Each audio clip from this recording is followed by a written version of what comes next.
The sun was beginning its slow descent, casting long shadows across the wide open plains of Texas.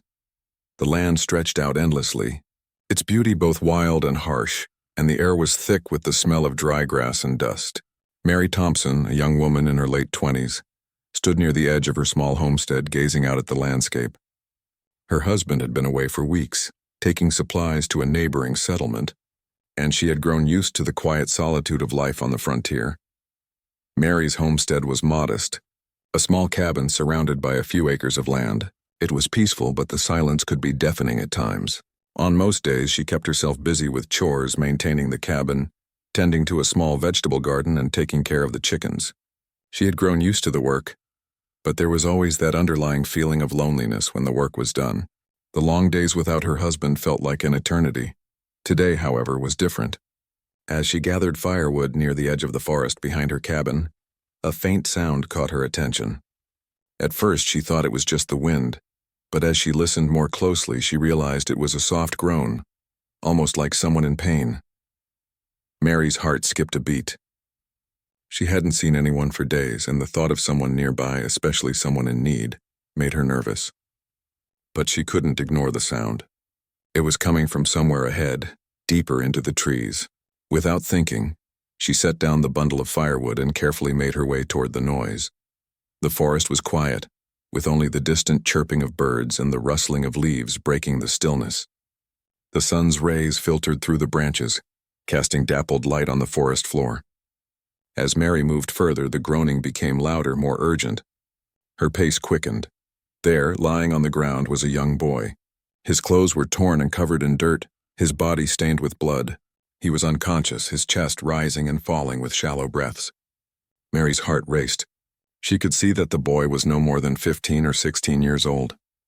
His face was tanned from exposure to the sun, his long black hair matted with dirt and sweat. But what struck Mary most was the arrow sticking out of his side, the wound still fresh and bleeding. For a moment she stood frozen, unsure of what to do. Her mind raced with questions. Who was he? Where had he come from? Was he alone? But there was no time to waste. The boy needed help, and Mary knew she had to act quickly. She approached him cautiously, kneeling beside him. Her fingers trembled as she checked for signs of life. His pulse was faint, but it was there. With a deep breath, she gently lifted him, bracing his weight against her as she pulled him toward her cabin. She was stronger than she looked, but carrying him was no easy task. Her arms burned with the effort, but she didn't stop. The boy's life was in her hands now. The journey back to the cabin felt like an eternity. Every step was a struggle, but Mary kept moving, driven by the instinct to protect this boy, this stranger who had somehow found his way to her doorstep. When she finally reached her cabin, she carefully laid him on the bed, her heart still pounding in her chest. Mary's mind raced as she gathered what little supplies she had. She wasn't a doctor, but she had learned some basic skills from her mother and a few other settlers. She knew how to clean a wound, how to stop bleeding, and how to keep a person warm. It wasn't much, but it was all she had. The boy's eyes fluttered open as she began to clean the wound. He looked confused, disoriented, as though he didn't quite understand where he was or what had happened to him. His breathing was ragged, and he winced whenever Mary touched the arrow. She could see the pain in his eyes, and it made her stomach turn with sympathy. "I'm not going to hurt you," she said softly, her voice calm and reassuring. "You're safe here. Just rest." He didn't respond, but his eyes seemed to soften a little, as if he understood her words. Mary continued to tend to his wound, trying her best to ease his pain. She wasn't sure if he would survive the night, but she wasn't about to give up on him. As the evening wore on, the boy fell into a deep sleep. Mary sat beside him, watching over him, her mind filled with questions. Who was he? How had he come to be injured? And most importantly, would he survive? The night was quiet, save for the occasional rustling of leaves outside. Mary stayed awake, keeping the fire in the hearth burning low, just enough to ward off the chill of the night air. She kept glancing at the boy, her heart heavy with worry. She knew the dangers of the frontier, the unpredictable nature of life out here. She had heard stories of raids, of battles between settlers and Native American tribes, but she never expected to be caught in the middle of one. By morning, the boy was still unconscious, but his condition had not worsened. Mary breathed a sigh of relief. She wasn't sure what the next few days would bring, but for now she had done all she could. The boy was alive, and that was all that mattered. As the sun rose over the horizon, casting a golden light across the plains, Mary sat quietly beside the boy, wondering what would happen next. She had always been a strong woman, capable of handling whatever life threw her way, but this was different. This was unknown. This was a stranger in need of help, and she couldn't turn her back on him. Not now. She didn't know it yet, but this moment, the moment she chose to help this wounded boy, would change the course of her life forever. And in the days to come, Mary would face challenges and decisions she could never have imagined, but for now, all she could do was wait and hope. The days after Mary's discovery of the wounded boy were quiet, but they were far from ordinary. As the hours passed, she watched over him with a kind of care she hadn't felt for anyone in a long time. Mary wasn't sure who he was or why he had appeared at her doorstep, but she knew that for the moment he was her responsibility. She had taken him in when he had no one else, and she would see him through to recovery no matter how long it took. The boy, whom she learned was named Tahoma, remained unconscious for nearly 2 days. His body was weak, and the fever caused by the arrow wound made him restless. Mary did what she could to keep him comfortable, changing the bandages and bringing him water, but there were times when he seemed to slip in and out of consciousness, his eyes fluttering open only to close again, as if trapped between worlds. By the 3rd day, Mary began to notice a change. Tahoma's breathing had steadied and his fever seemed to have broken. His skin, once pale and clammy, was starting to regain a bit of color. Mary's hope grew with every small sign of improvement. Perhaps he would survive after all. As she prepared the evening meal, she heard a soft rustling sound coming from the bedroom. She hurried over, her heart racing. Tahoma's eyes were open, blinking slowly as he tried to sit up. She rushed to his side, gently pressing him back down onto the bed.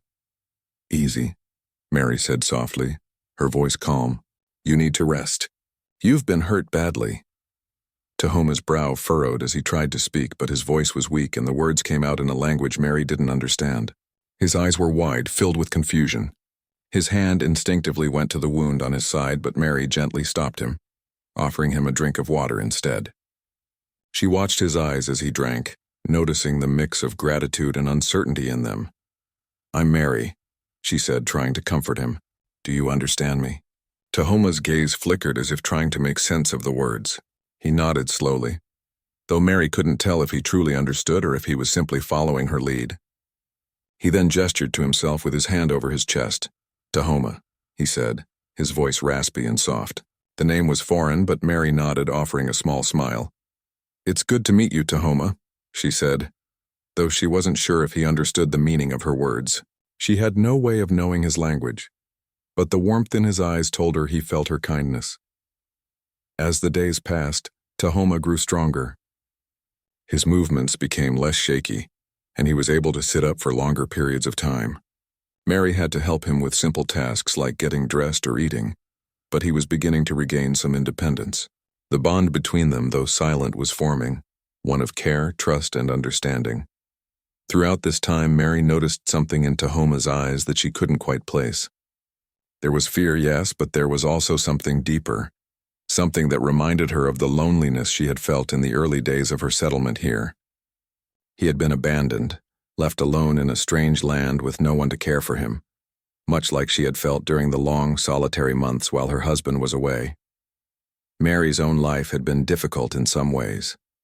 She had grown up in a small town, far from the dangers of the frontier, but after her marriage, she had come to understand the hardships of life in this wild, unpredictable land. It was not an easy life, and yet she had learned to make it her own. Now with Tahoma under her roof, Mary found herself rethinking what it meant to truly belong somewhere, to find family in unexpected places. One evening, as they sat together by the fire, Tahoma began to show more interest in Mary's way of life. He watched her carefully as she worked, trying to learn what she was doing. She smiled at him, offering him some of the bread she had baked earlier that day. "Do you like this?" she asked, offering him a small piece of bread. Tahoma took it cautiously, bringing it to his lips. His eyes widened as he tasted it, his face lighting up with a mixture of surprise and delight. He nodded, smiling for the first time since Mary had found him. "Good," he said softly, the word coming out with effort. "Good bread." Mary couldn't help but laugh at his simple words. "I'm glad you like it," she replied, feeling a sense of satisfaction in the small moment. It wasn't much, but for Tahoma, it was a sign of life returning to him. As the days turned into a week, Tahoma's strength continued to grow. He was able to walk around the cabin now, though he still moved carefully as if afraid of straining himself. Mary noticed that he would occasionally glance out the window, his gaze distant as if searching for something or someone. She couldn't help but wonder who he was looking for. One afternoon, as Mary was tending to the garden, she heard the sound of footsteps behind her. She turned, expecting to find Tahoma, but instead she saw him standing by the door, his face unreadable. His eyes were scanning the horizon and his posture was tense as if he were preparing for something. "Is everything okay?" Mary asked, her voice gentle. Tahoma didn't answer immediately. He simply stared out into the distance, his expression serious. Finally he spoke, his voice barely above a whisper. "My people, they will come." Mary's heart skipped a beat at his words. She didn't fully understand, but the seriousness in Tahoma's tone made her nervous. Who were these people he spoke of? And why had he said they would come? Before Mary could ask him any more questions, Tahoma turned and walked back inside, sitting by the fire with his head lowered. He didn't say another word, but Mary could see the uncertainty in his eyes. She knew there was something more to this boy's story, something she wasn't yet meant to understand. As the evening settled in, Mary sat by the fire, lost in thought. She knew that whatever was coming, she couldn't prepare for it alone. Whatever Tahoma's people were, they were part of a world she could never fully understand. But she had promised to take care of him, and she would do whatever it took to keep him safe. The days grew longer as Mary continued to care for Tahoma. Her routine had become centered around him, ensuring that he had enough food, medicine, and rest. She would spend hours teaching him simple words in English, and in return, he would share bits and pieces of his life. It wasn't much, but it was enough to create a bond between them. A bond that Mary hadn't expected but welcomed with open arms. Yet, despite the quiet routine of daily life, there was something unspoken between them. Mary could see it in Tahoma's eyes, an uncertainty, a fear that seemed to grow with each passing day. He no longer appeared as the fragile, sickly boy she had found by the side of the road, but the shadows in his eyes never quite disappeared. He would sometimes wake in the middle of the night, his body trembling, whispering words Mary couldn't understand. The nightmares haunted him, and although Mary would comfort him as best as she couldn't shake the feeling that something was coming. It wasn't until the 5th day after Tahoma had regained his strength that things began to feel different. Mary was sitting by the fire, stitching a torn shirt, when Tahoma came to her side. His expression was distant and his movements were stiff. There was a look in his eyes that sent a chill down her spine. He was no longer just a wounded boy in need of help, but a person on the edge of something much more dangerous. "I hear them," he said, his voice low and urgent. Mary looked up, startled by the sudden shift in his tone. "Who do you hear?" He didn't answer right away. His eyes were fixed on the horizon, his face tense. Slowly he rose from his seat and walked to the window, peering out into the distance. "They are coming," he whispered again, more firmly this time. Mary followed him, her heart racing. She could see nothing but the vast stretch of land, empty, still, and quiet. She squinted, trying to discern any movement, but there was nothing. No horses, no riders, nothing out of the ordinary, but Tahoma's expression told her everything she needed to know. He turned back to her, his face filled with concern. "My father, my people, they are coming." Mary felt a wave of unease wash over her. She had been expecting something like this, but now that the moment had arrived, she didn't know what to do. She had no way of knowing who these people were or how they would react to her. What if they were angry that she had taken Tahoma in? What if they saw her as an enemy? "How far are they?" she asked, trying to keep her voice steady. "Not far," Tahoma said, still staring out the window. "Maybe 2-3 days." "I don't know," Mary swallowed hard. She had never faced a situation like this before. She had heard stories of Native American tribes, of the Comanche and their ways, but she had never imagined she would be involved with them in any way. "What will they do when they find me?" she asked, her voice trembling. Tahoma looked at her, his eyes filled with a mixture of fear and gratitude. You saved my life. I do not think they will harm you, but they will come for me." Mary's heart sank. She didn't want to lose him. In the short time they had spent together, she had grown fond of Tahoma. He had become more than just a patient. He had become a part of her life. And now it seemed that he would soon be torn away from her. "We have to prepare," Mary said, her voice resolute. She wasn't sure what preparations they could make, but she knew she had to try. "What should I do?" Tahoma shook his head. "I do not know. I do not want them to see me weak." Mary understood.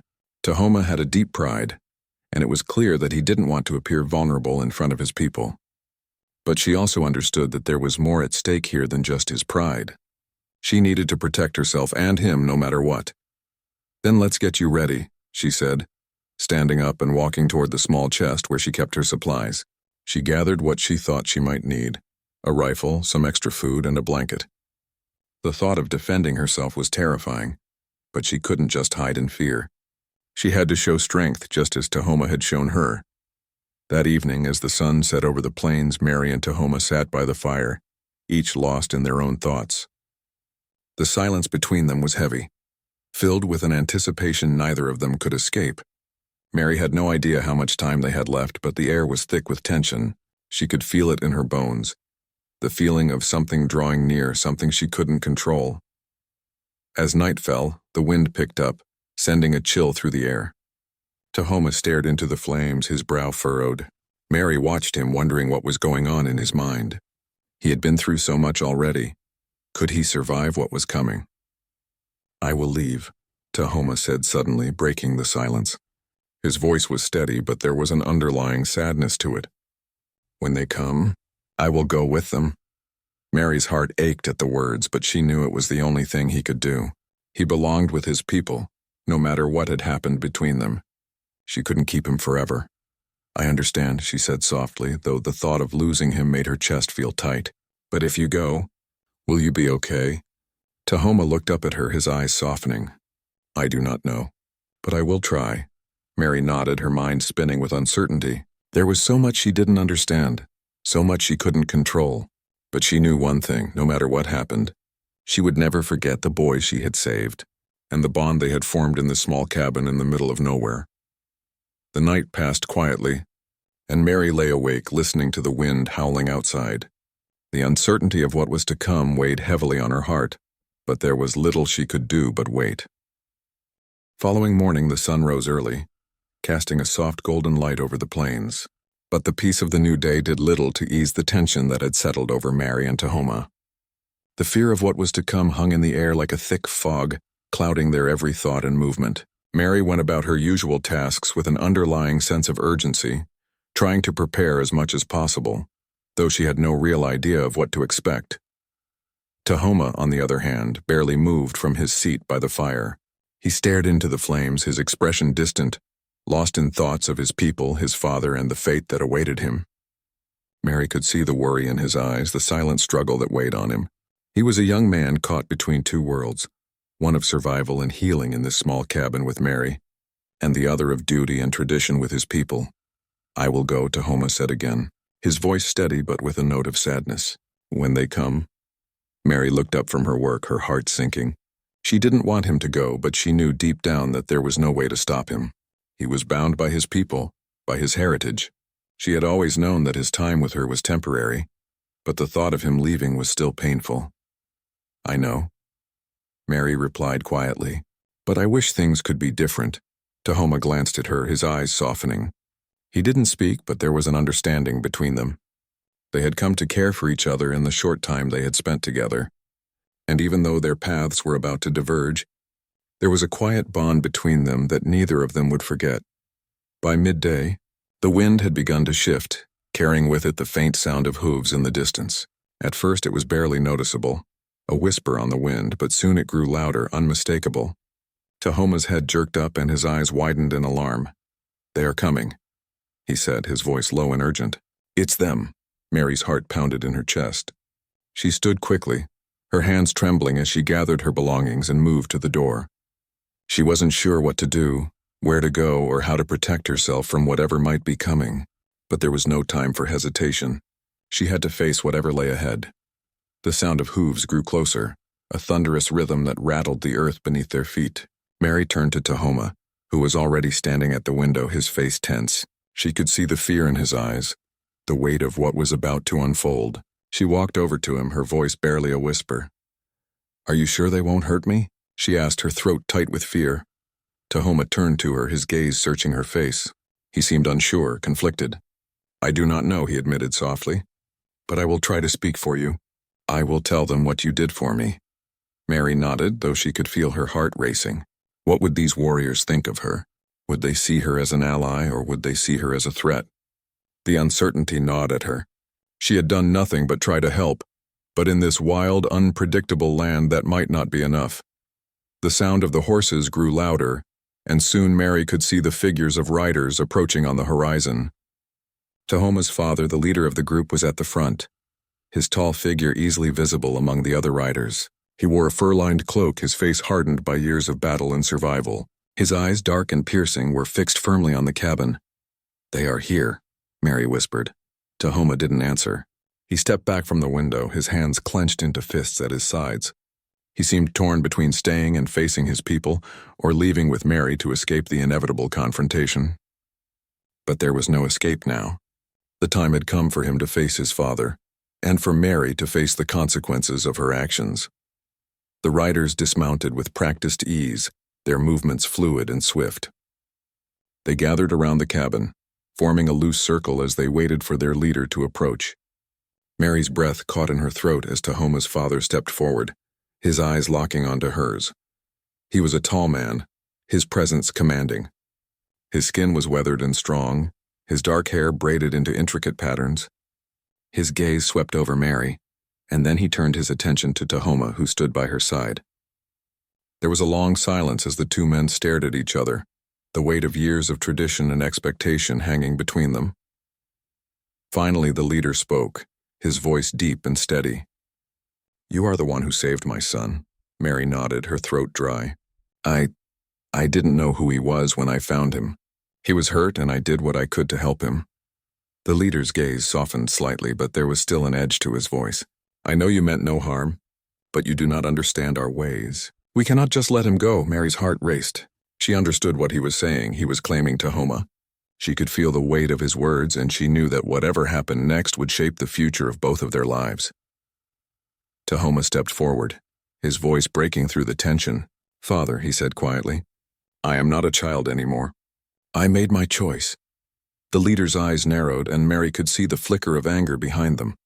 But there was also something else, something like a deep, unspoken sorrow. "You are my son," the leader said, his voice filled with authority. "You will come back with us. Your place is with your people, not with this woman." Tahoma's face was a mixture of sadness and resolve. "I cannot go back. Not like this." The leader seemed to hesitate for a moment, his gaze flicking between Mary and his son. He said nothing for a long time, his thoughts clearly weighing heavily on him. Then finally he spoke again, his voice low but firm.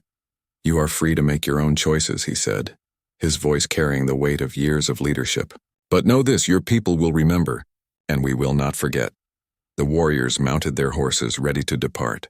Tahoma looked at Mary one last time, his expression torn. Without a word, he turned and walked toward the waiting group. The leader nodded to his warriors, and they began to ride away, disappearing into the distance. Mary stood in the doorway, her heart heavy with the loss. She had saved Tahoma, but she had also lost him. The quiet plains stretched before her, empty and silent once more. The wind carried away the sound of the riders, and the peace that had once been shattered by their arrival returned.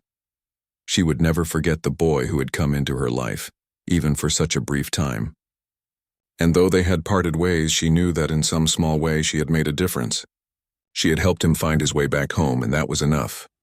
The days after Tahoma's departure were heavy and filled with a quiet sadness that Mary couldn't shake. Life on the frontier had always been difficult, but now it felt even more lonely. She spent her days tending to the homestead, but her mind often wandered to the brief time she had shared with Tahoma. The memory of him, his quiet strength, the way he had learned to trust her, stayed with her, a bittersweet reminder of what she had lost. Mary had always been a strong woman, accustomed to working hard, to facing the trials that life on the frontier brought. But this was different. The emptiness of the cabin was more than just the silence. It was the absence of someone who had come into her life so unexpectedly, someone who had needed her help and, in turn, had changed her in ways she hadn't anticipated. She spent several days working the fields, planting seeds for the next crop, and mending the fences that had been damaged in the winter storms. Yet every task felt harder now. She would often pause in the middle of her work, staring out at the horizon, wondering where Tahoma was and if he was safe. She knew that he had returned to his people, but she couldn't stop worrying about him. The wind had shifted one afternoon, bringing with it the sounds of distant hooves again. Mary stood in the doorway, her heart beginning to race. She had learned to recognize the sound of approaching riders. It was a noise she couldn't ignore, one that always made her stomach tighten. Would it be Tahoma returning, or perhaps his father, coming to reclaim something from her? She hadn't expected them to come back so soon. Her thoughts were interrupted when the riders finally appeared on the horizon. It wasn't just a few figures. This time there were many, more than the first time they had arrived. Mary's heart beat faster as she watched them approach, each figure on horseback moving in unison, their faces hidden under the wide-brimmed hats they wore. The group rode closer, their horses kicking up dust as they moved steadily towards her cabin. There were no signs of aggression, no weapons drawn, but Mary felt the weight of uncertainty pressing down on her. She had no idea what to expect. As the riders drew near, one of them broke away from the group and rode toward her cabin, stopping just a few feet away. Mary's breath caught in her throat as she recognized the figure. It was Tahoma's father, the leader of the group. His face, though weathered, seemed softer now, no longer filled with the hard lines of anger and authority that had marked their first encounter. He dismounted with ease, his movements fluid and graceful, and then he turned his gaze toward her. There was no hostility in his eyes now, no challenge, only something that resembled respect. "Mary," he said, his voice calm but firm, "we have come to speak." Mary stood frozen for a moment, unsure of what to do. She had never expected to see him again, let alone have him come back to her doorstep. Yet there was something in his demeanor that made her feel less afraid than she had the first time he had arrived. His presence was still imposing, but the tension in the air seemed to have eased. I don't know what to say," Mary stammered. "I wasn't expecting you." The leader nodded slowly, his eyes softening as he took in the sight of her. "I know, but we need to talk." The other warriors, who had remained behind on their horses, watched quietly from a distance. It was clear that the leader was in charge of this meeting, and the rest of the group would follow his lead. Tahoma's father stood for a moment, watching Mary as if carefully choosing his next words. "I know you took my son in," he began, "and I know that he is not the same boy who left with us. He has changed, and that change, it is because of you." Mary's heart skipped a beat. She hadn't expected such words. She had only helped Tahoma out of kindness, out of a sense of duty to another human being. She hadn't thought about the long-term impact of her actions. "He spoke of you often," the leader continued. "He spoke of how you cared for him, how you showed him kindness in a way we do not know. And he told us that he would never forget you." Mary swallowed hard, her emotions overwhelming her. Tahoma had not forgotten her. Despite everything, despite the different worlds they came from, he had remembered her. "I didn't do anything special," she replied softly. "I just helped him when he needed it. Anyone would have done the same." The leader's gaze grew more thoughtful. "Not everyone would have, Mary. Not everyone would have taken in a wounded boy from another tribe." "Most would have left him to die." Mary shook her head, a little embarrassed by his praise. "I didn't think of it as anything extraordinary. He was just a boy who needed help." The leader studied her for a long moment before speaking again.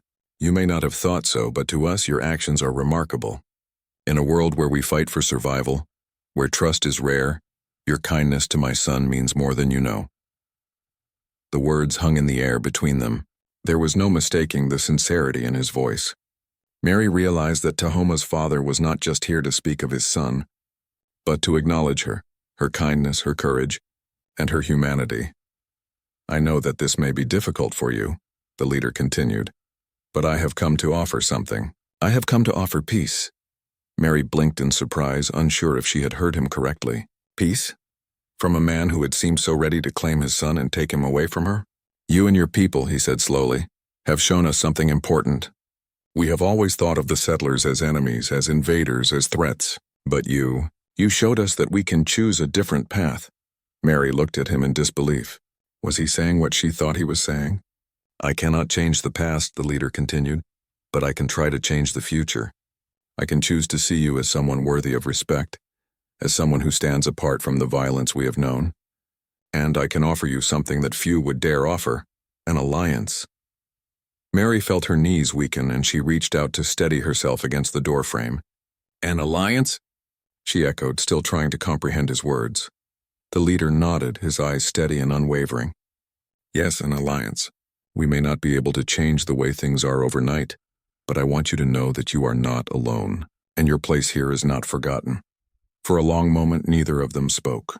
Mary's mind raced, trying to understand the gravity of the offer. She had never imagined that her simple act of kindness could lead to something like this. Peace, an alliance? It seemed almost too much to hope for.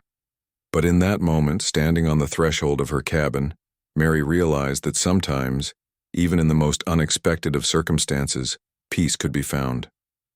It wasn't always easy, and it wasn't always perfect, but it was real, and it had been born out of kindness. I accept, she said softly, her voice steady despite the whirlwind of emotions inside her. I accept your offer. The leader nodded, and for the first time there was a smile in his eyes. Then we have begun a new path, a path that leads us toward something better. As he turned to leave, Mary stood there watching the group of riders depart. It wasn't the end of her journey, but it was a new beginning. A beginning built on trust, on compassion, and on the hope that, despite all the hardships they had faced, peace could still be possible.